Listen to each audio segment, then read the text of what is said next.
This is Tony Lombardi with the Word on the Street, brought to you by Royal Farms, now featuring any size coffee and a breakfast sandwich for just $4. Royal Farms, real fresh, real fast. I grew up on the Baltimore Colts. One of my earliest NFL memories took place on January 17, 1971, when Jim O'Brien put a beautiful ending to an ugly game that delivered Silver Betty and a Super Bowl title to Baltimore. I leaped across the living room floor, imitating O'Brien's reaction to his championship field goal. Fast forward a few years when Burt Jones became a personal favorite. Bruce Laird, too. Later on, Bruce was a co-host of mine on the Ravens Wrap, and he shared an affinity for Burt.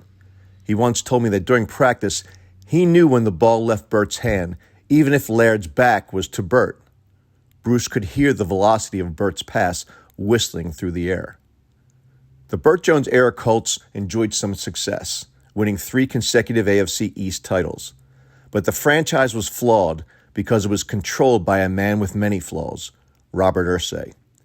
The Colts left Baltimore on a snowy early spring night in 1984. The move to Indianapolis ripped away a large part of Baltimore's heritage. It polluted the town's identity and left scars upon its citizens, some of which have never healed. I worked for the Colts as an intern when they hightailed it out of town. I remember the shock, the utter dismay that remains when the unthinkable happens. The Colts have now been gone for 37 years, longer than the time they represented Baltimore.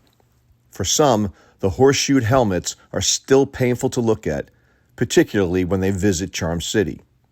But let's face it, the team that now calls Baltimore home is superior in every way. They are a better team today, the Ravens have more Super Bowls since the Exodus, and they are managed much more efficiently with a better owner in Steve Bisciotti.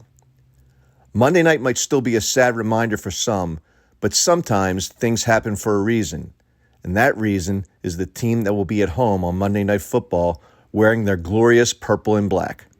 And somehow, they made those 12 seasons without NFL football worth the wait. I'm Tony Lombardi.